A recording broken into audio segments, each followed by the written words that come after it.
ఈ రోజే మహాశివరాత్రి ఎంతో పవిత్రమైన విశేషమైన రోజు. మన ముఖ్యమైన పండుగల్లో మహాశివరాత్రి ఒకటి. ప్రతి సంవత్సరం మాఘ బహుళ చతుర్దశిని శివరాత్రిగా జరుపుకుంటారు. సృష్టి ప్రారంభంలో ఈ రోజు మధ్యరాత్రి వేళ శంకర భగవానుడు బ్రహ్మ నుంచి రుద్ర రూపంలో అవతరించాడని చెబుతారు. ఈ రోజు ప్రదోష సమయంలో శివుడు తాండవం చేస్తూ మూడవ నేత్ర జ్వాలలో బ్రహ్మాండాన్ని సమాప్తి చేశాడు. దీనిని మహాశివరాత్రి, కాళరాత్రి అంటారని పంచాంగకర్తలు చెబుతున్నారు. మరి ఎంతో పవిత్రమైన విశేషమైన ఈ రోజు ఈ కథలను విన్నా, చదివినా, చెప్పినా, వినిపించినా జన్మల దోషాలు తొలగి కోటి జన్మల పుణ్యం వస్తుంది, సకల శుభాలు కలుగుతాయి. మరి ఆ కథలేంటో ఇప్పుడు ఈ వీడియోలో తెలుసుకుందాం. పురాణాల ప్రకారం కైలాస పర్వతం మీద పార్వతీ పరమేశ్వరులు సుఖాసీనులై ఉన్నారు. అప్పుడు పార్వతీదేవి పరమేశ్వరుడితో ఇలా పలికింది. నాదా, అన్ని వ్రతాలలో ఉత్తమమైన వ్రతమేది అని అడిగింది. అప్పుడు ఆ పరమేశ్వరుడు ఇలా పలికాడు. పార్వతీ, శివరాత్రి వ్రతం అన్ని వ్రతాలకైనా ఉత్తమమైనది. ఈ వ్రతాన్ని మాఘమాస బహుళ చతుర్దశి నాడు ఈ వ్రతాన్ని ఆచరించాలి. తెలిసి చేసినా తెలియక చేసినా ఈ వ్రతాన్ని ఒక్కసారి చేసినా యముడి బారి నుంచి తప్పించుకుని విముక్తి పొందుతారు అని సాక్షాత్తు పరమేశ్వరుడే పార్వతీదేవికి తెలియచేశాడు. ఇంకా ఒక ఆసక్తికరమైన కథను ఇలా వివరించాడు.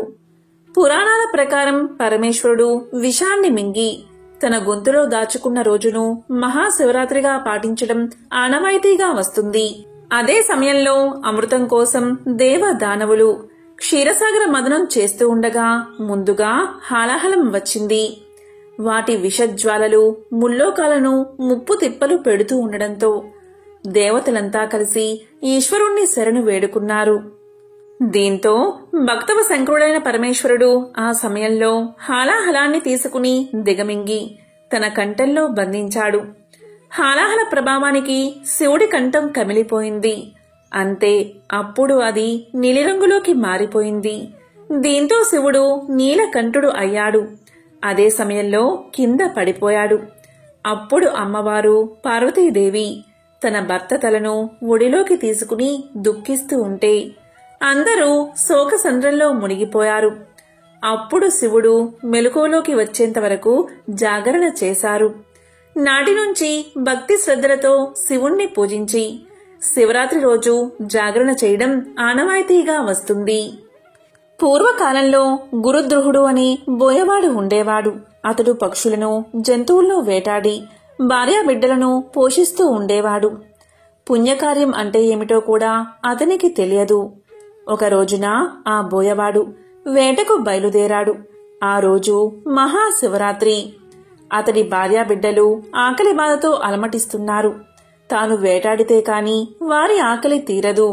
అందుకని వేటకు బయలుదేరాడు ఆ బోయవాడు. అదేమి విచిత్రమో, ఆ రోజు ఒక్క జంతువు కాని ఒక్క పక్షి కాని దొరకలేదు. ఏం చెయ్యాలో పాలుపోలేదు వేటగాడికి. ఏమైనా అడవంతా తిరుగుతున్నాడు. సాయంత్రం సమయం అయినది. దూరంగా ఒక సెలయేరు కనిపిస్తుంది. రాత్రిపూట నీరు తాగడానికి జంతువులు అక్కడికి చేరుకుంటాయి. వాటిని వేటాడి ఇంటికి తీసుకుపోవచ్చు. ఇలా ఆలోచించి తన దగ్గర ఉన్న సొరకాయ బుర్రలో నీరు నింపుకుని ఏటి దగ్గర ఉన్న చెట్టుపైకి ఎక్కి కూర్చున్నాడు ఆ వేటగాడు. అది ఒక బిల్వ వృక్షం, అంటే మారేడు చెట్టు. రాత్రి మొదటి జాములో ఒక ఆడజింక నీరు తాగడానికి వచ్చింది. చూశాడు బోయవాడు. ఆ జింకను వేటాడ్డానికి బాణం వెయ్యాలి అనుకుని చేత్తో బాణం తీసుకుంటున్నాడు. ఆ సమయంలో సొరకాయ బుర్రలోని నీరు కొంత వనికి కింద పడింది. చేతికి తగిలి చెట్టు ఆకులు రెండు కింద పడ్డాయి. అవి చెట్టు కింద ఉన్న శివలింగం మీద పడ్డాయి.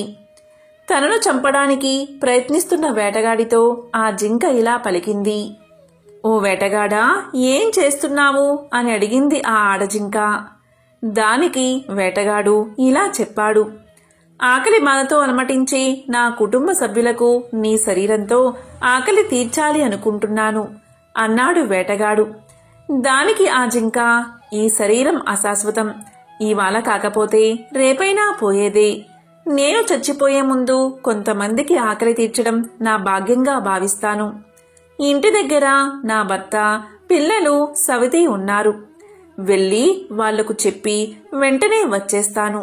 నన్ను నమ్ము అంది ఆ జింక. సరే అన్నాడు వేటగాడు. ఇలా కొంత సమయం గడిచింది.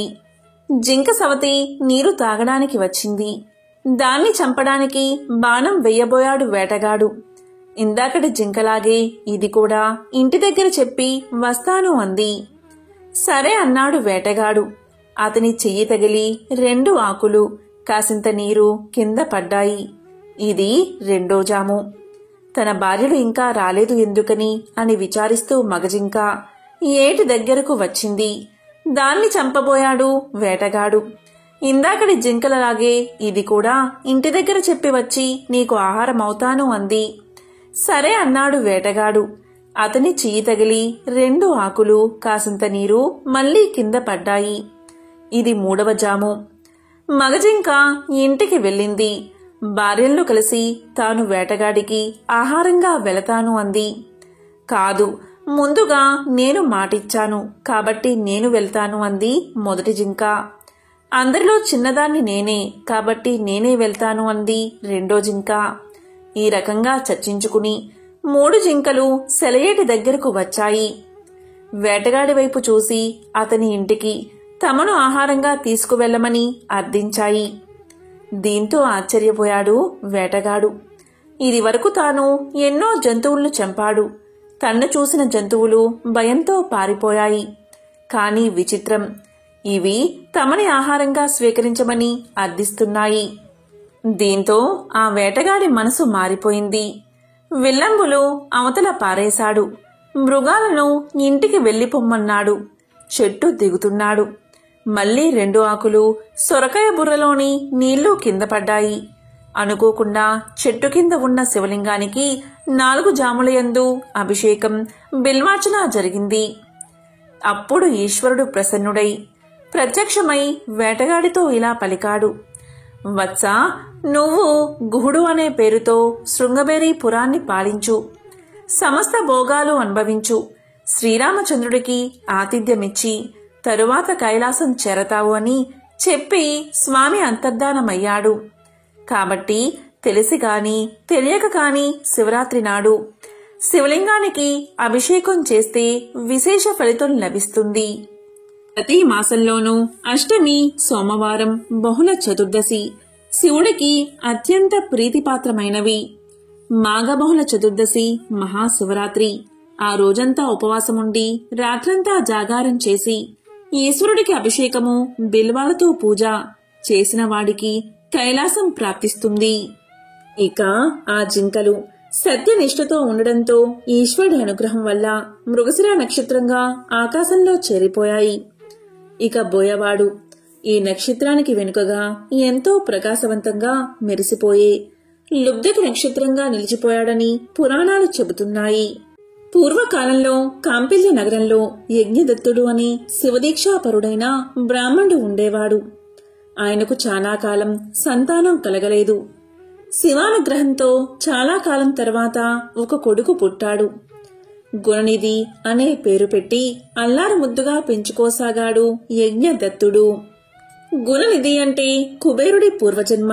సర్వభ్రష్టుడైన గుణనిధి శివుని దయవల్ల దిక్పాలకుడై శివుని శకునిగా కూడా ఎదిగే కథ ఇది. ఒక్కగానొక్క కొడుకు, డబ్బుకు కొరత లేదు. తండ్రికి కొడుకు చదువు పట్టించుకుని తీరికలేదు. తల్లికి గారాబం.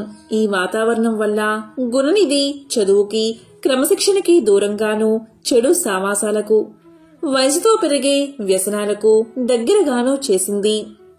తల్లికి కొడుకు ప్రవర్తన తెలిసిన గారాబం వల్ల ఎప్పటికప్పుడు కొడుకుకి డబ్బు ఇచ్చేది. అదే సమయంలో కొడుకు చెడు ప్రవర్తనని తండ్రికి తెలియకుండా నెట్టుకొచ్చేది. ఈ విధంగా గుణనిధి యవ్వన వయస్సుడు అయ్యాడు. వయసుకు తగ్గ అలవాట్లు అబ్బేశాయి. ఒకసారి యజ్ఞదత్తుడు తనకు ఓ సన్మాన సభలో రాజుగారు స్వయంగా వేలికి తొడిగిన రత్నపు ఉంగరం జాగ్రత్త చేయమని భార్యకు ఇచ్చాడు. దాన్ని గుణనిధి దొంగలించాడు. గురునిధి జూదంలో ఓడిపోవడంతో అది ఓ జూదారి పాలబడింది. ఒకరోజు యజ్ఞదత్తుడు ఇంటికి వస్తూ ఒకడి చేతివేలికి వజ్రపు ఉంగరం ఉండడం చూస్తాడు. కనురెప్ప వేయకుండా కొంచెం సేపు చూసి అది తనకు రాజుగారు ఇచ్చిన కానుకగా పోల్చుకుని ఆ వ్యక్తిని పిలిచి, ఇది నీకు ఎలా వచ్చిందో చెప్పకపోతే రాజుగారి వద్దకు తీసుకువెళ్తాను అని బెదిరిస్తాడు. అప్పుడు ఆ వ్యక్తి తాను గుణనిధి నుంచి జూదంలో పందెంగా ఈ ఉంగరం గెలుచుకున్నానని చెప్పడమే కాక గుణనిధికి ఉన్న ఇతర వ్యసనాలను కూడా తెలియజేస్తాడు. చివరగా ఆ వ్యక్తి యజ్ఞదత్తుడితో యజ్ఞం చేయడంలో మీరెంత నిపుణులో జూదంలో మీ అబ్బాయి అంతే నిపుణుడు అని కూడా చెప్తాడు. దీంతో యజ్ఞదత్తుడు ఇంటికి చేరుకుని కొడుకు వైఖరి గురించి భార్యను నిలదీస్తాడు. జూదశాలలో ఉన్న గుణనిధికి తన తండ్రి తనపై కారాలు మిరియాలు నూరుతున్నాడన్న వార్త తెలిసి ఇంటికెళ్తే తనకు శిక్ష తప్పదని తలచి అడవిలోకి పారిపోయాడు. ఆనాడు మహాశివరాత్రి కావడంతో ఊరి చివర ఉన్న శివాలయంలో భక్తులు నైవేద్యాలు సమర్పించి తమ శక్తి కొలది జాగారాలు చేసి మెల్లిగా నిద్రలోకి జారుకున్నారు. జనాలంతా పడుకున్నారు అని నిర్ధారించుకున్నాక ఆకలితో ఉన్న గుణనిధి శివుడికి అర్పించిన ప్రసాదాలను తీసుకుని తిందామని గర్భగుడిలోకి ప్రవేశించాడు. అక్కడ చీకటిలో ఏమీ కనిపించక తనపై గల వస్త్రాన్ని చించి వత్తిగా చేసి అక్కడ ఉన్న నూనెతో దీపాన్ని వెలిగించాడు గుణనిధి. ఆ వెలుతురులో ప్రసాద పాత్రలు కనిపించేసరికి ఆనందంతో వాటిని తీసుకుని ఆరగించాక స్వామివారి తీర్థం తాగి తృప్తిగా బయటకొచ్చాడు. ఇక గర్భగుడిలో శబ్దానికి భక్తులకు మెలకువ వచ్చి చూడగా చీకటిలో గుణనిధి ఆకారాన్ని దొంగగా భావించి దొంగ దొంగ అని అరిచారు. ఆ గుణనిధిని భక్తులు వెంబడించి చీకట్లో తలొక దెబ్బ వేసేసరికి గుణనిధి మరణించాడు. గుణనిధి ఊరి నుంచి పారిపోతూ పవిత్రమైన గౌతమి స్నానం, ఉపవాసం, తిండి దొరకకపోవడంతో శివాలయంలో వెలిగించిన దీపం, వెలుతురు కోసం, ప్రసాదాల కోసం చేసిన సగం జాగారం ఇవన్నీ అనుకోకుండా చేసిన వాటి వల్ల అతడు శివానుగ్రహాన్ని పొందాడు. శివరాత్రి పర్వదినం నాడు మరణించడం వల్ల గుణనిధికి కైలాస ప్రాప్తి లభించింది. గుణనిధిని తీసుకుపోవడానికి యమదూతలు, మరొక వైపు శివదూతలు వచ్చి నిల్చున్నారు. గుణనిధి మహాపాపి అయిన శివరాత్రి నాటి రాత్రి తెలియక చేసిన ఉపవాసం, జాగరణ, దీపారాధన మరియు శివప్రసాద భక్షణం వల్ల అఖండమైన పుణ్యం సంప్రాప్తించింది.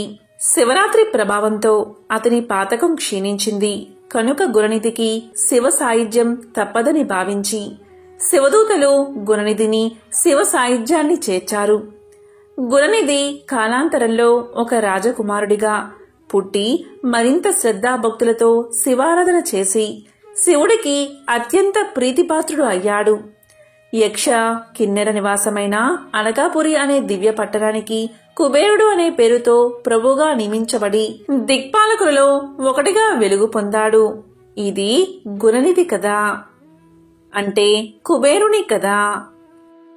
మహాశివరాత్రి రోజు శివపురాణంలోని ఒక విశిష్టమైన కథను ఇప్పుడు తెలుసుకుందాం. సర్వేశ్వరుడైన ఈశుడు లింగ స్వరూపుడు, అందులోనూ తేజోలింగ స్వరూపుడై అవతరించిన మరుక్షణంలోనే మానవాళికి గొప్ప సందేశాన్ని ఇచ్చాడని వివరించే ఈ కథ శివపురాణంతో పాటు ఇతర పురాణాల్లో కూడా ఉంది. మరి ఆ కథ ఏంటో ఇప్పుడు ఈ వీడియోలో తెలుసుకుందాం. పూర్వం ఒకసారి బ్రహ్మకు విష్ణువుకు తాను గొప్పంటే తాను గొప్ప అన్న అహంకారం కలిగింది. అది కాస్త తీవ్ర రూపం దాల్చి యుద్ధస్థాయికి చేరింది. లోకాలన్నీ ఆ తగులాట వల్ల బీబిల్లుతున్న తరుణంలో చంద్రశేఖరుడైన ఆ పరమేశ్వరుడు హరి బ్రహ్మలకు జ్ఞానాన్ని ప్రసాదించాలి అనుకున్నాడు. వెంటనే వారి ముందు ఒక దివ్య తేజోరాశిని ఆది అంతాలు తెలియని స్తంభలింగ రూపంలో అవతరించేలా చేశాడు. అప్పటిదాకా అక్కడ లేని ఆ దివ్య తేజోస్తంభం ఏమిటా అని హరి బ్రహ్మలు యుద్ధం మాని విస్తుపోతూ చూశారు. వెంటనే పార్వతీ వల్లభుడు తన దివ్యలీలా విలాసంతో వారికి ఒక పరీక్ష పెడుతున్నానని ఆ స్తంభం అంటే లింగం యొక్క అగ్ర భాగాన్ని ఒకరు, అడుగు భాగాన్ని మరొకరు చూసి రావాలని, ఎవరు ముందుగా వస్తే వారే గొప్పని, వారికే సర్వాధిపత్యం ఇస్తానని తెలియచేశాడు. వెంటనే బ్రహ్మ హంస రూపంతో ఆ తేజోలింగం యొక్క అగ్రభాగానికి చేరడానికి వెళ్లాడు. ఇక విష్ణువు వరహ రూపుడై ఆ లింగం మూలం ఎక్కడుందో తెలుసుకోవడానికి పాతాళం వైపు ప్రయాణం సాగించాడు. కాని హరి బ్రహ్మలకు ఆ దివ్య తేజోరాశి యొక్క ఆది అంతాలు ఎంతకీ అంతుపట్టలేదు. ఇంతలో పైనుంచి ఒక కౌతకి అంటే మొగలి పువ్వు రావడం హంస రూపంలో ఉన్న బ్రహ్మ చూశాడు. బ్రహ్మ మొగలి పువ్వును ప్రలోభపెట్టి తాను ముందుగా తేజోరాశి యొక్క అగ్ర భాగాన్ని చూశానని చెప్పుకోవడానికి సాక్ష్యంగా ఉండమని కోరాడు. ఇక పాతాళం వైపు వెళ్లిన విష్ణువుకు తేజోరాశి యొక్క పీఠ భాగం ఎంత దూరం వెళ్లినా కనిపించలేదు. ఇంతలో అబద్ధపు సాక్ష్యం చెప్పేందుకు మొగలి పువ్వును వెంటబెట్టుకుని శివుడి దగ్గరకొచ్చాడు బ్రహ్మ. ఆ తర్వాత కొద్ది సమయానికి విష్ణువు తేజోలింగం యొక్క అడుగు భాగం తాను కనుక్కోలేకపోయానని బాధపడుతూ పైకి వచ్చాడు. శివుడికి బ్రహ్మ తేజోరాశి అగ్రభాగాన్ని తాను చూశానని, అందుకు సాక్ష్యంగా కేతకిని కూడా వెంట పెట్టుకొచ్చాను అన్నాడు. ఆ అసత్య మాటలకు శివుడికి కోపం ముంచుకొచ్చింది. వెంటనే భైరవుణ్ణి సృష్టించి అసత్యం ఆడినందుకు బ్రహ్మను దండించమన్నాడు. భైరవుడు అప్పటిదాకా బ్రహ్మకున్న 5 తలలో అబద్ధం ఆడిన తలను తుంచేశాడు. తరువాత తప్పును తెలుసుకున్న బ్రహ్మ పరమేశ్వరుడి యొక్క శరణు వేడుకున్నాడు.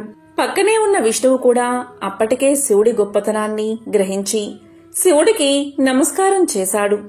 బ్రహ్మ తన తప్పును క్షమించమని వేడుకున్నాడు. శరణాగత వత్సరుడైన శంకరుడు చల్లబడ్డాడు. ఇంతకు ముందులాగానే బ్రహ్మకు సృష్టి అధికారం ఉంటుందని, అయితే ఇతర దేవతల్లాగా బ్రహ్మకు ఆలయాలు పూజలు ఏవీ ఉండవని తెలియచేశాడు మహాశివుడు.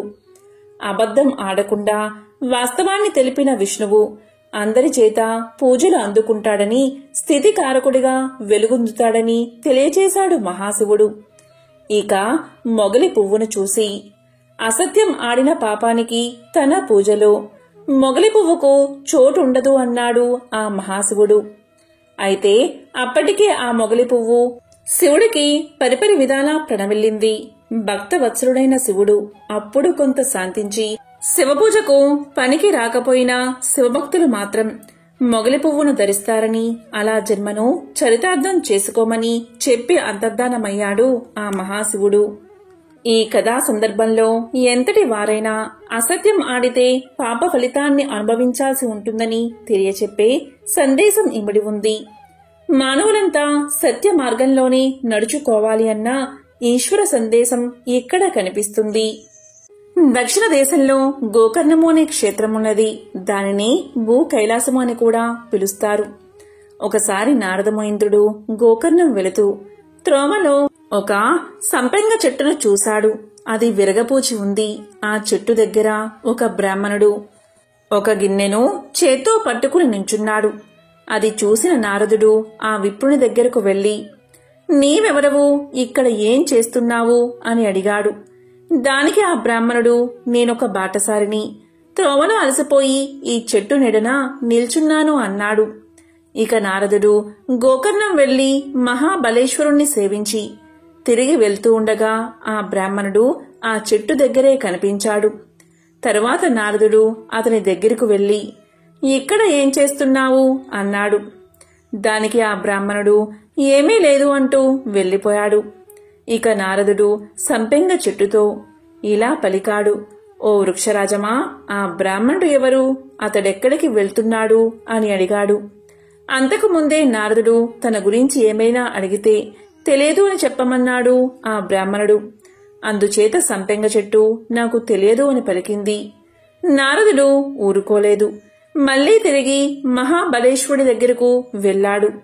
అక్కడ 108 సంపెంగ పూలతో స్వామి అర్చించబడి ఉన్నాడు. ఎదురుగా ఒక బ్రాహ్మణుడు ధ్యానం చేసుకుంటున్నాడు. అప్పుడు నారదుడు ఆ బ్రాహ్మణుణ్ణి పిలిచి, ఈ పూలతో స్వామిని ఎవరు అర్చించారు అని అడిగాడు. దానికి అతను, ఓ నారద మహర్షి, ఈ పూలను ఒక దుష్ట బ్రాహ్మణుడు శివుడికి అర్పించాడు.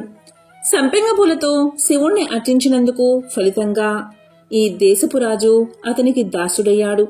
దాంతో ఆ కపటి విశేష ద్రవ్యాన్ని ఆర్జించి కూడా ప్రజలను పీడిస్తున్నాడు అని చెప్పాడు. అప్పుడు నారదుడు మహాబలేశ్వరునితో, దేవదేవా, ఆ కపట బ్రాహ్మణుణ్ణి నీవు కరుణించావు, అందుకే అతను ఈ పనులు చేస్తున్నాడు అన్నాడు. ఇంతలో ఒక మధ్య వయస్కురాలు ఆలయంలోకి వచ్చి, ప్రభో శంకర, పాహిమాం పాహిమాం అంది.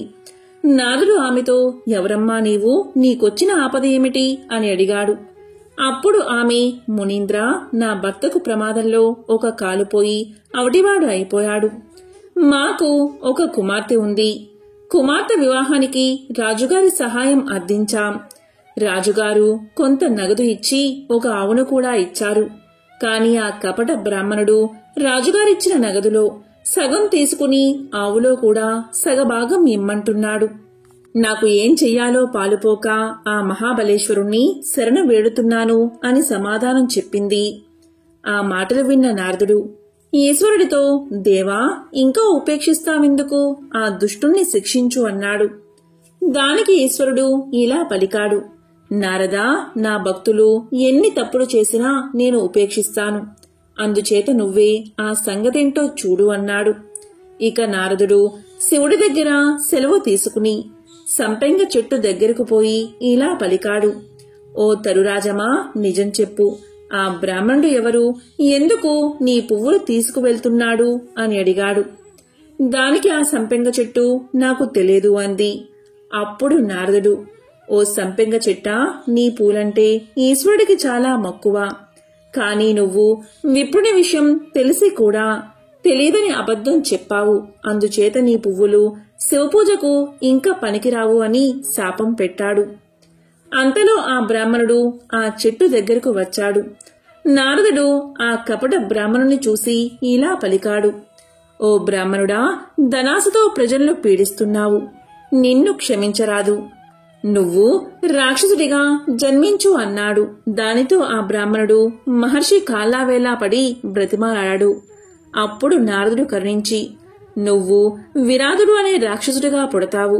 త్రేతాయుగంలో శ్రీరాముడు నిన్ను సంహరించగాని నీకు శాప విమోచనం కలుగుతుంది అని శాప విమోచనం గురించి చెప్పాడు.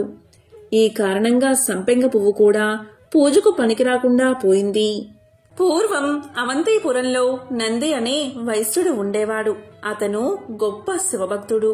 ప్రతిరోజు నగరానికి సమీపంలో ఉన్న అడవికి వెళ్లి అక్కడున్న ప్రాచీన శివలింగాన్ని ఆరాధించేవాడు.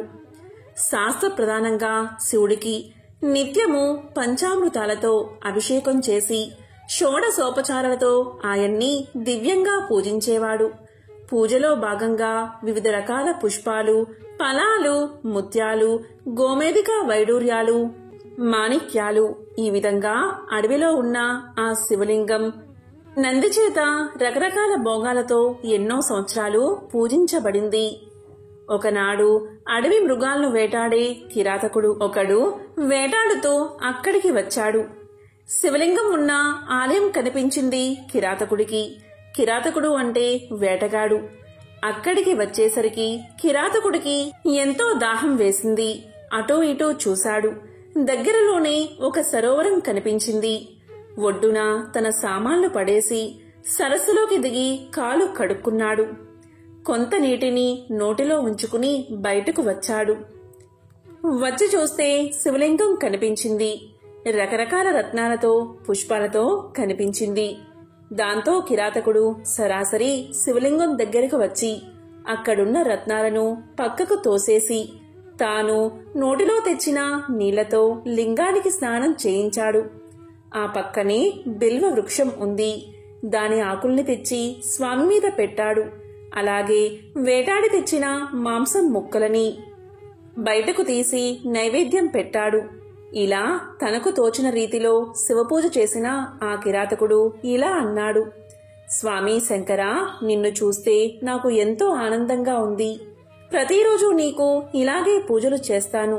నన్ను కరుణించు స్వామి అని వేడుకున్నాడు. ఈ విధంగా ప్రతిరోజు కిరాతకుడు అక్కడికి వచ్చి ఈ విధంగా పూజలు చేయడం ప్రారంభించాడు. ఈ విషయాన్ని అక్కడికి వచ్చిన నంది చూశాడు. ఎంతో బాధపడుతూ, అయ్యో, నేనేదో పాపం చేసి ఉంటాను. నా పూజలో ఏదో లోపం ఉండి ఉంటుంది. నేను చేసే పూజ స్వామికి నచ్చలేదేమో. ఇదంతా నా దురదృష్టమని చింతిస్తూ ఇంటికి తిరిగి వచ్చాడు. నంది దీనంగా ఉండడం చూసి ఆయన పురోహితుడు ఇలా అడిగాడు, అయ్యా, తమరు ఎందుకు ఇలా ఉన్నారు అని అడిగాడు. దానికి నంది ఇలా పలికాడు, ఓ బ్రాహ్మణోత్తమా, నేను ఈరోజు శివపూజ కోసం వనానికి వెళ్ళాను. అక్కడ శివుడి ముందు మాంసాన్ని చూశాను. ఇంతకు ముందు నేను చేసిన పూజనంతా ఎవరో చిందరవందర చేశారు. నాకు చాలా బాధగా ఉంది. నా పూజను చెడగొట్టి మాంసాన్ని నైవేద్యంగా పెట్టిన వాడెవడో నాకు తెలియదు. ఇప్పుడు నేనేం చెయ్యాలి అన్నాడు నంది. దానికి పురోహితుడు ఇలా అన్నాడు, అయ్యా, తమరు ఏం బాధపడకండి. రేపు పొద్దుట నేను కూడా మీతో వస్తాను. ఇద్దరం కలిసి అక్కడికి వెళ్దాం. ప్రతిరోజు వచ్చి నీ పూజ చెడగొట్టేవాడు ఎవడో తెలుసుకుందామని ధైర్యం చెప్పాడు. ఆ విధంగా ఆ మర్నాడు ఇద్దరూ కలిసి వనంలో ఉన్న శివలింగం దగ్గరకు వెళ్లారు. పురోహితుడు రుద్రాధ్యాయాన్ని పఠిస్తూ ఉండగా నంది చక్కగా లింగానికి ఏకాదశ రుద్రాభిషేకం చేశాడు. తరువాత యథావిధిగా రత్నాలు, పుష్పాలు సమర్పించి షోడశోపచార పూజ కూడా వైభవంగా చేశాడు. ఇలా 2 జాముల కాలం గడిచింది. అప్పుడు ఆ సమయంలో మహాకాలుడిలా నల్లగా ఎత్తుగా ఉన్న కిరాతుడు చేతిలో ధనస్సు, బాణం పట్టుకుని అక్కడకు వచ్చాడు. ఎంతో భయంకరంగా ఉన్న ఆ కిరాతకుణ్ణి చూసి నంది భయపడిపోయాడు. అతనితో పాటు పక్కన ఉన్న పురోహితుడు, అతని బృందం కూడా వణికిపోయారు. అప్పుడు కిరాతకుడు రోజూ చేసినట్లే ఎవర్నీ పట్టించుకోకుండా అప్పటిదాకా వారు చేసిన పూజా ద్రవ్యాలను పక్కకు తోసేసి పుక్కిట్లో నీరు తెచ్చి లింగంపై వేసి మాంసం నైవేద్యంగా స్వామికి సమర్పించాడు. బిల్వ ఆకులు తెచ్చి లింగంపై వేశాడు. ఒకసారి సాష్టాంగ నమస్కారం చేసి తిరిగి తన దారిన తాను వెళ్లిపోయాడు. ఈ దృశ్యాన్నంతా చూసిన నందికి, అతని పురోహిత బృందానికి ఎంతో ఆశ్చర్యం కలిగింది. దీంతో నంది తిరిగి ఇంటికి వచ్చిన తర్వాత పండితులందరినీ పిలిచి ఈ విషయాన్ని వారికి చెప్పి, ఓ విప్రులారా, ఇప్పుడు నేను ఏం చెయ్యాలో చెప్పండి అన్నాడు. అప్పుడు పండితులు నందితో ఇలా అన్నారు, అయ్యా, నీవు ఎంతో పవిత్రంగా పూజ చేసే ఆ శివలింగం ప్రతిరోజు పాడు చేయబడుతుంది. ఇక శివలింగం అక్కడ ఉండడం మంచిది కాదు. మీరు వెంటనే దాన్ని తీసుకువచ్చి మీ గృహంలో ప్రతిష్ఠించండి. ఇదే మీకు శ్రేయస్కరం అని సెలవిచ్చారు. నంది పురోహితుల మాట ప్రకారం వనంలో ఉన్న లింగాన్ని తెచ్చి తన ఇంట్లోనే స్థాపించి యథావిధిగా రత్నాలతో పూజించాడు. అప్పుడు ఆ సమయంలో వనంలో కిరాతకుడు శివలింగాన్ని పూజిద్దామని మర్నాడు అక్కడికి వచ్చి చూసేసరికి అతనికి శివలింగం కనిపించలేదు. ఒక్కసారిగా కిరాతకుడికి దుఃఖం ముంచుకొచ్చింది. దాంతో అతను ఇలా అన్నాడు, ప్రభూ, శివ, శంకర, నన్ను వదిలి ఎక్కడికి వెళ్ళావు? నిన్ను చూడకపోతే నా మనసు ఎంతో బాధపడుతుంది. ప్రభూ, దయచేసి నన్ను కరుణించు. కరుణించి నాకు కనిపించు.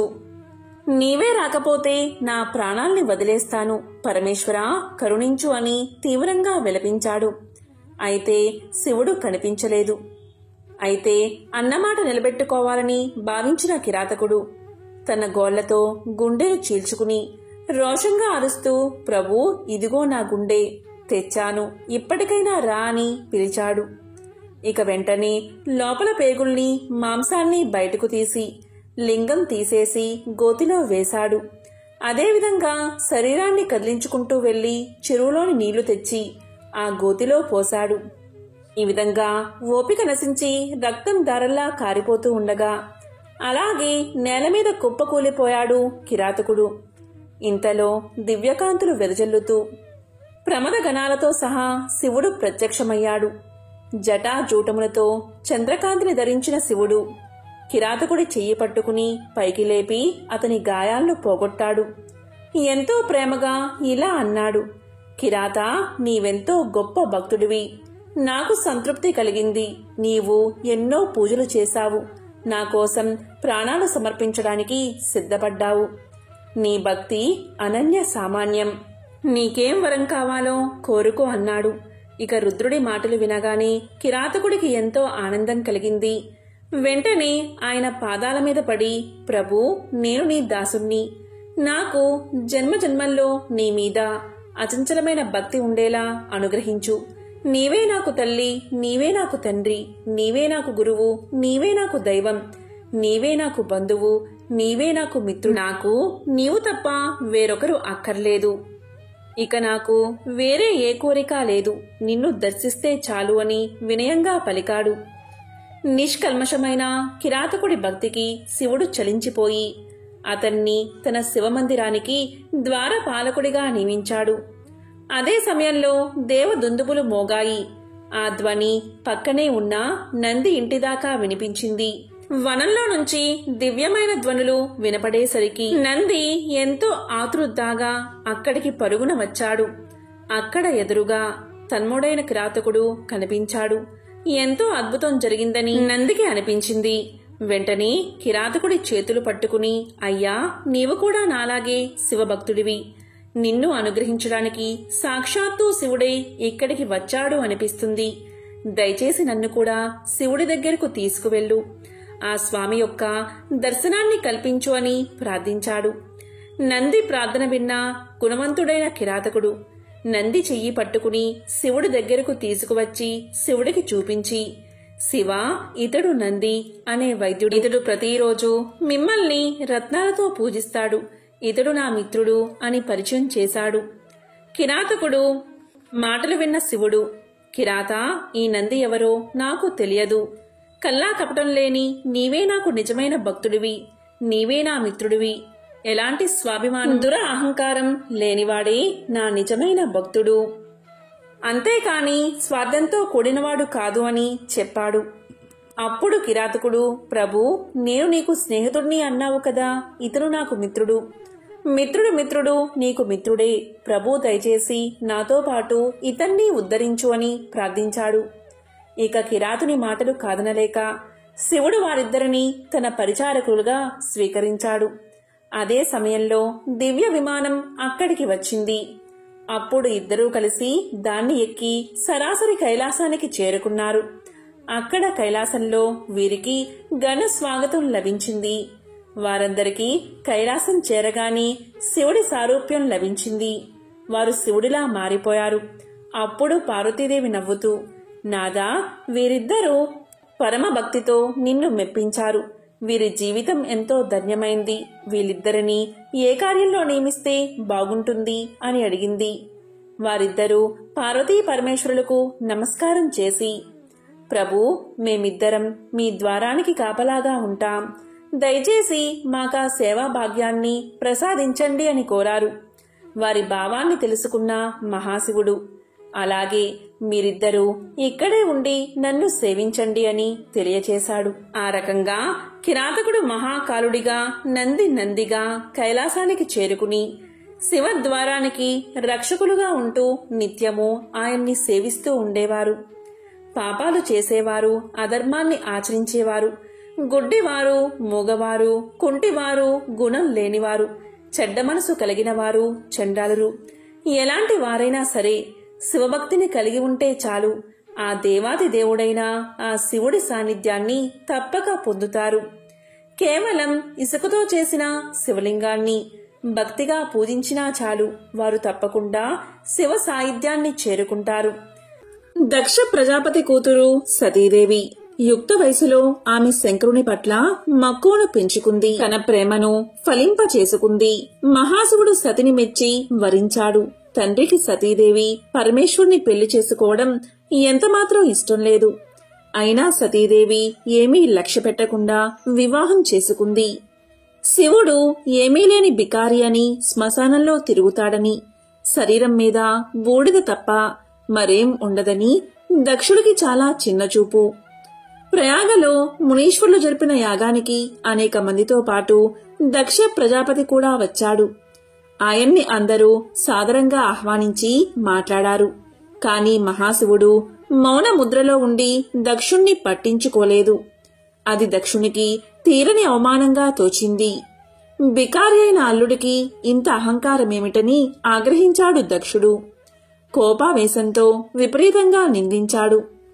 దాంతో నందీశ్వరుడికి కోపం ముంచుకొచ్చి దక్షుణ్ణి శపించాడు.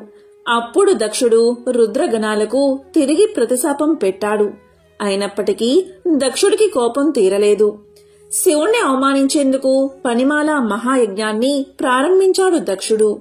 ఆ యజ్ఞానికి అందరినీ ఆహ్వానించాడు కాని కూతురైన సతీదేవిని అల్లుణ్ణి పిలవలేదు. తండ్రి యజ్ఞం తలపెట్టింది శివుణ్ణి అవమానించేందుకు అని సతీదేవికి తెలియదు కదా.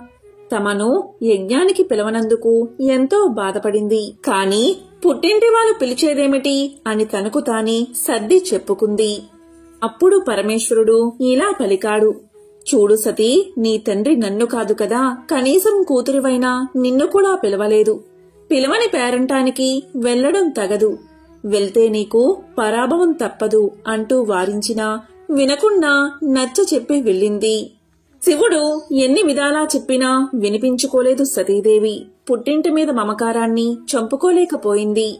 దక్ష యజ్ఞానికి వెళ్లి తీరతానని పట్టుబట్టింది. అంగీకరించక తప్పలేదు శివుడికి. సరే వెళ్ళు అన్నాడతను. సతీదేవి ఒంటరిగా బయలుదేరింది. ఆమె అలా ఒంటరిగా బయలుదేరడం ప్రమదులకి ఆందోళన కలిగించింది. ఇంతమంది ఉన్నా ఎవరూ లేని దానిలా సతీదేవి ఒంటరిగా పుట్టింటికి పయనమవడం బాధ కలిగించింది వారికి. కాలినడకన వెళ్తున్న సతీదేవిని చూసి కళ్ళు చెమర్చుకున్నారు. తప్పు, ఇది భావ్యం కాదు అనుకున్నారు. కూడబలుక్కున్నారంతా. కానుకలు, వాహనాలు, వాయిద్యాలు సమకూర్చుకున్నారు. ఈలోపు సతీదేవిని చక్కగా అలంకరించారు. నంది వాహనంపై కూర్చోబెట్టారు. పదమ్మ అంటూ ఆమె వెంట తరలి వెళ్లారు. అంతా దక్షుని యజ్ఞవాటికకు చేరుకున్నారు. యజ్ఞం మహావైభవంగా జరుగుతోందక్కడ. సమస్త దేవతలు, మునులు కొలువుదేరి ఉన్నారు. అంతటా వేదఘోష వినవస్తుంది. చూసి పొంగిపోయింది సతీదేవి. యజ్ఞశాలలోకి ప్రవేశించింది. అయినవారు, అమ్మవంకవారు గుంపులు గుంపులుగా ఉన్నా సతీదేవిని ఒక్కరూ వచ్చావా తల్లి అంటూ పలకరించలేదు. పలకరిస్తే ప్రమాదం అన్నట్లుగా ఊరుకున్నారంతా. దక్షుడు అస్సలు పట్టించుకోలేదు. కన్నెత్తి కూడా కూతుర్ని చూడలేదు. బాధపడింది సతీదేవి. తల దించుకుని నిలబడింది. అంత దూరం నుంచి తల్లి గమనించిందది. పరుగున వచ్చింది. సతీదేవిని గట్టిగా కౌగిలించుకుంది. వచ్చావా తల్లి, రావేమో అనుకున్నాను అంది. ప్రయాణం చేసి అలసిపోయినట్లున్నావు అంది. చీర కొంగుతో కూతురు ముఖాన్ని తుడిచింది. తల్లి ఎప్పుడైతే సతిని చేరదీసిందో అప్పుడు ఇక ప్రమాదం లేదనుకుని తోబట్టువులంతా చుట్టుముట్టారామెను. అభిమానంగా పలకరించారు. రారా అంటూ సరసన కూర్చోబెట్టుకునేందుకు సిద్ధపడ్డారు. కూర్చోలేదు సతీ. కళ్ళెరజేసుకుని నిలబడింది. అమ్మ అక్కున చేర్చుకుంది. తండ్రి చేసిన అవమానాన్ని తట్టుకోలేకపోతుంది సతీదేవి. తోబట్టువులంతా కుటుంబ సమేతంగా వచ్చారు. వారందరినీ పేరు పేరునా పిలిచి తన భర్తనే తండ్రి పిలవకపోవడాన్ని భరించలేకపోయిందామె. మండుతున్న కళ్లను ఒక్క క్షణం మూసుకుని తెరిచింది. నిప్పు కణాల్లా, నెత్తురు చుక్కల్లా సతీదేవి కన్నీటి బొట్లు జలజలా నేలరాలాయి. చూశారది ప్రమదులు.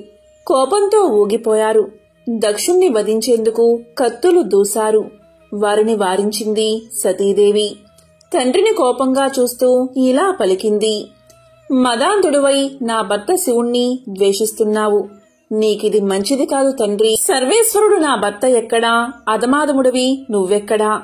నా భర్తకు హవిర్భాగం లేకుండా చేస్తావా? మమ్మల్ని అవమానిస్తావా? దీనికి ఇంతకింత అనుభవిస్తావు నువ్వు. నీ తనువున పుట్టిన పాపాన్ని నేను భరించలేను. నాకీ శరీరం వద్దు. ఇప్పుడే ఈ క్షణమే ఈ శరీరాన్ని వదిలివేస్తాను. పవిత్రురాలను అవుతాను. అయోమయంగా ఆందోళనగా చూస్తున్న మునులను, దేవతలను కడగంట చూసి కుశలు పరిచింది సతీదేవి. ఇక ఉత్తర దిశగా కూర్చుని కళ్ళు మూసుకుంది. చిత్తం పరమశివుని అధీనం చేసి నవరంధ్రాల్లో బంధించింది. మహాయోగులకు కూడా సాధ్యం కాని యోగాన్ని ఆరంభించింది. పంచ ప్రాణాలను వాటి మూల స్థానాల్లోంచి కదిలించింది. దాంతో సమాధి స్థితిలో ఉన్న ఆమె శరీరం నుంచి మంటలు ఎగసిపడ్డాయి. ఆ యోగాగ్నిలో సతీదేవి దహనమైపోయింది. ఆమె అలా దహనం అయిపోవడమేమిటి, ముల్లోకాల్లోనూ హాహాకారాలు చెలరేగాయి. భయంతో సమస్త భూతకోటి కంపించింది. దక్షుణ్ణి అంతా అసహ్యించుకున్నారు. ప్రాదులు మరిక ఆగలేదు. యజ్ఞవాటికలో ఉన్న అందరినీ చంపేందుకు సిద్ధమయ్యారు. ఇది భృగు మహాముని గమనించి ఋషుల్ని కాపాడేందుకు దక్షిణాగ్నిలో అభిచార హోమం చేశాడు. ఆ హోమ ఫలితంగా రుమనామకులు దేవతలు వేలాదిగా పుట్టుకొచ్చారు. యజ్ఞశాలల్లోని కొరవులని ఆయుధాలుగా ధరించి దండెత్తి వచ్చిన ప్రమదులను ఎదుర్కొన్నారు. వారిని కొట్టిన చోట కొట్టకుండా కొట్టి అక్కడ్నుంచి తరిమి కొట్టారు. యోగ సమాధిలో ఉన్న శివుడికి సంగతంతా తెలిసింది.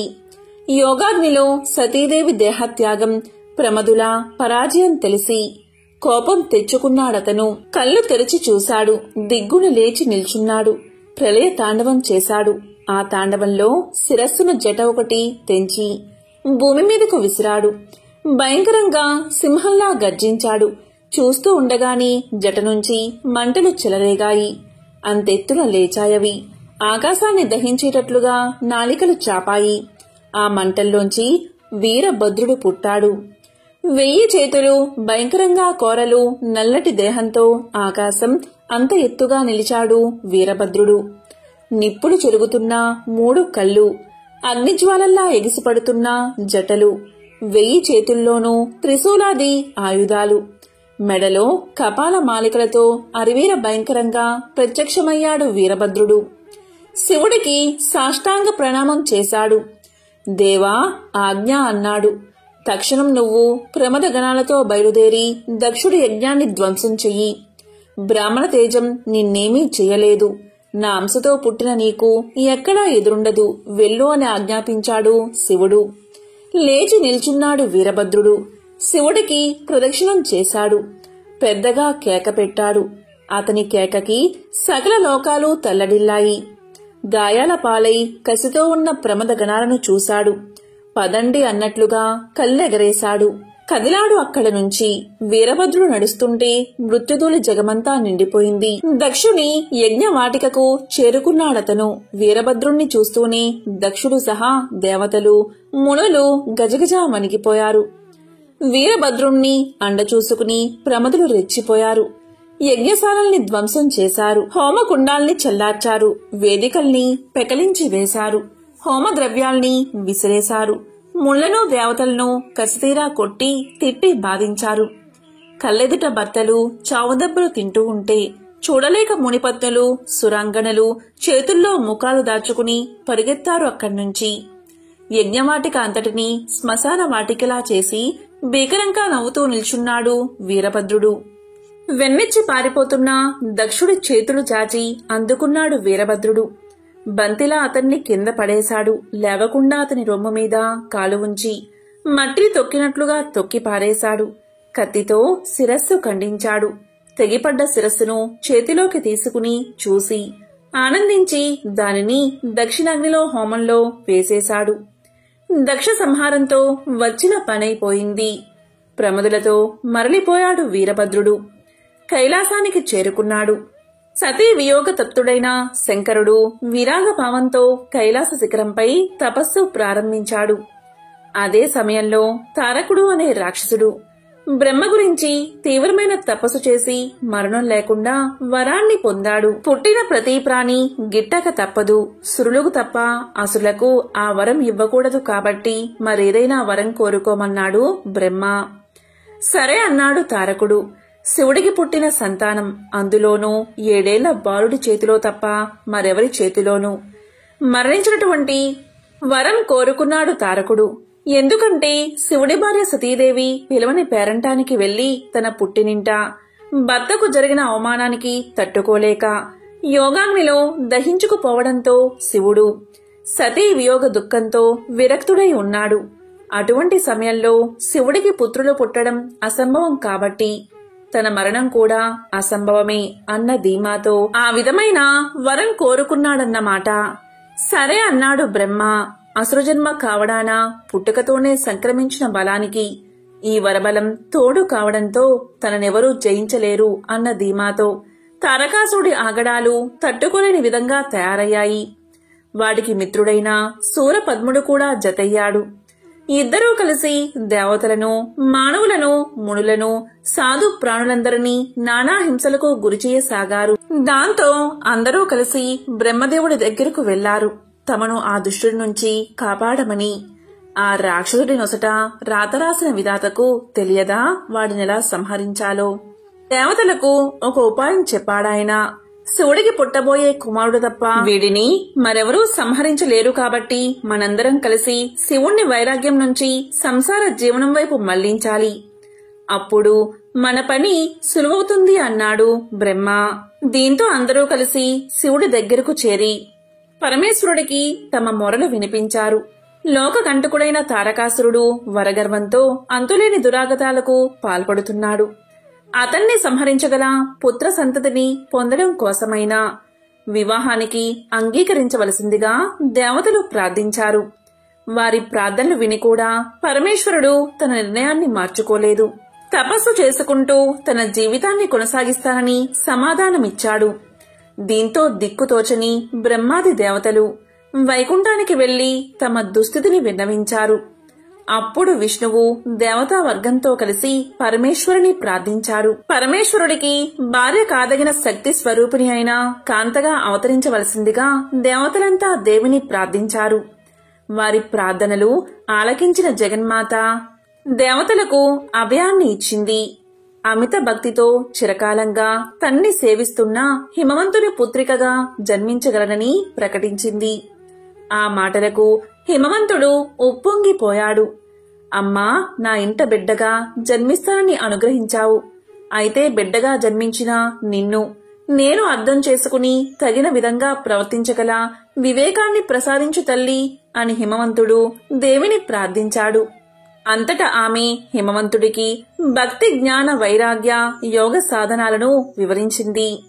ఈ విధంగా సతీదేవి పర్వతరాజైన హిమవంతుడికి పుత్రికగా పుట్టింది. పర్వతరాజు పుత్రిక కాబట్టి పార్వతి అయిందామే.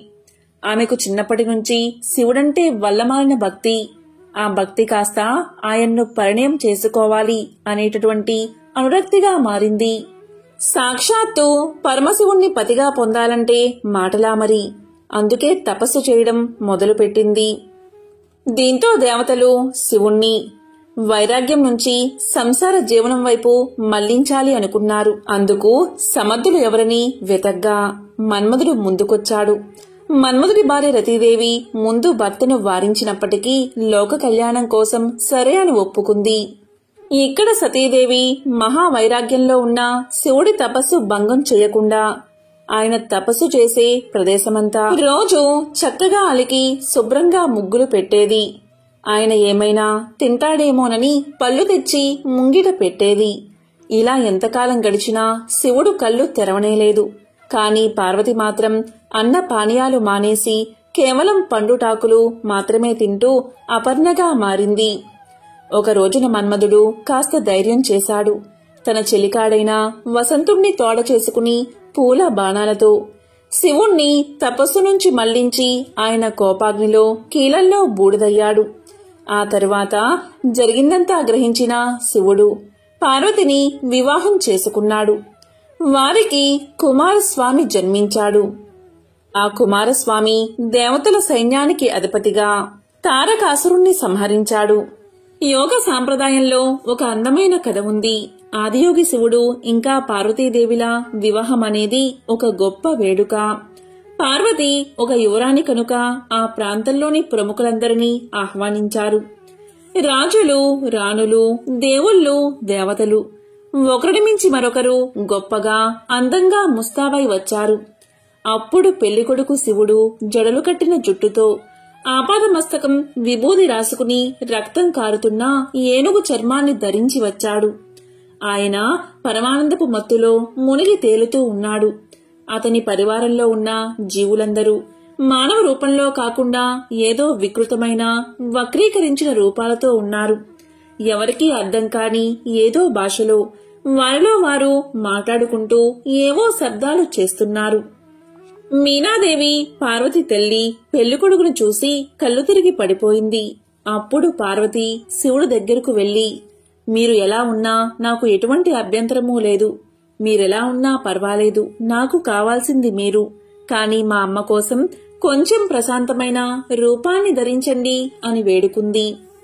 ఆయన సరే అని ఒక అందమైన రూపాన్ని ధరించి చక్కగా అలంకరణ చేసుకుని వచ్చాడు. అది చూసి అప్పుడు ఆయన్ని సుందరమూర్తి అన్నారు. అంటే వారు ఆయన లాంటి అందమైన వ్యక్తిని ఎక్కడా చూడలేదు. ఆయన 9 అడుగులు ఎత్తున్నాడు. ఆయన నిల్చుంటే గుర్రంతలతో సమానంగా ఉండేదట. శివుడు పెళ్లి పీటల మీద కూర్చున్నాడు. భారతదేశంలో ముఖ్యంగా ఇటువంటి వివాహాలలో పెళ్లి కొడుకు పెళ్లి కూతురుల పుట్టు పూర్వోత్తరాలను ఎంతో గొప్పగా చెప్తారు. వారి వంశం ఎక్కడి వారు, ఎలాంటి రక్తం నుంచి వచ్చారు అంటూ వాళ్ల వంశ వృక్షం గురించి చెప్తారు. పెళ్లికూతురు విషయానికి వస్తే ఆమె తండ్రి హిమవంతుడు, హిమాలయ పర్వత ప్రాంతాలంటికి రాజు. వధువు యొక్క వంశం గురించి చాలా అద్భుతమైన విషయాలు చెప్పారు. మరి ఇప్పుడు పెళ్లికొడుకు సంగతేమిటి అని అడిగారు. శివుడు మౌనంగా అలాగే కూర్చుని ఉండిపోయాడు. ఆయన ఏమీ చెప్పలేదు. పోనీ అతని పరివారంలో వారి భాషను అర్థం చేసుకోగలిగిన వారు కూడా ఎవరూ లేరు. వారిలో అర్థం కాని శబ్దాలు చేస్తున్నారు. పెళ్లి కూతురు తండ్రికి ఇదొక అవమానంగా అనిపించింది.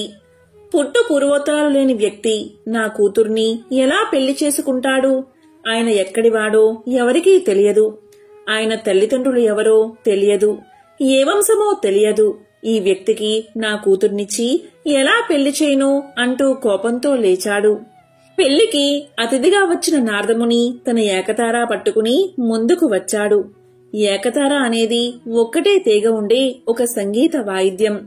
ఆయన తన ఏకతారాతో టంగ్ టంగ్ టంగ్ అని శబ్దం చేశాడు. రాజుకు మరింత కోపం వచ్చింది. ఇప్పుడు ఏకతార ఎందుకు వాయిస్తున్నారు అని అడగ్గా నారదుడు ఇలా పలికాడు. ఇదే అతని మూలం. అతనికి తల్లి లేదు, తండ్రి లేడు. అయితే మరి అతనికి మూలమేది అంటే టంగ్ ఆయన మూలనాదం. ప్రకంపన నాదం నుంచి ఆయన ఆవిర్భవించాడు. ఆయనకు తల్లిదండ్రులు లేరు, తాత ముత్తాతలు, అసలు వంశవృక్షమే లేదు. ఆయన స్వయంభువు, స్వయంగా సృష్టించుకున్నవాడు. పూర్వోత్తరాలు అంటూ ఏమీ లేని ఒక అస్తిత్వమే ఆయన.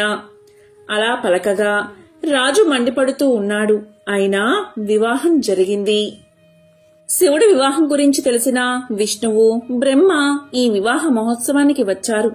మరో విశేషమేంటో తెలుసా? ఈ వివాహ కార్యక్రమాలంటిని విష్ణువు చూసుకుంటే వివాహంలో పండితుడుగా బ్రహ్మ వ్యవహరించారు. ఈ వివాహానికి ముందు శివుడు, విష్ణువు, బ్రహ్మ ఆలయానికి దగ్గరలోని చిన్న గుంతలలో స్నానాలు ఆచరించారట.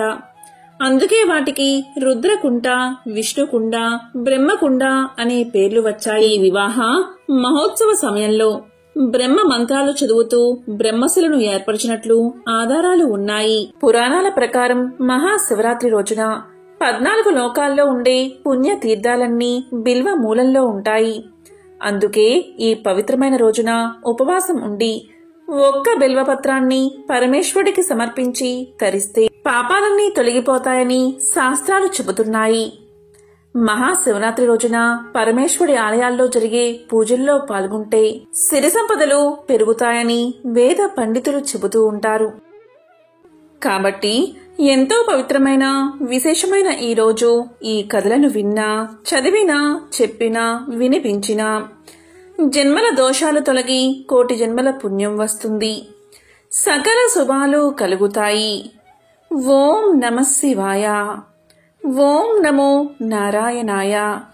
ఓం శ్రీ మహాలక్ష్మియే నమః. ఓం శ్రీ మాత్రే నమః.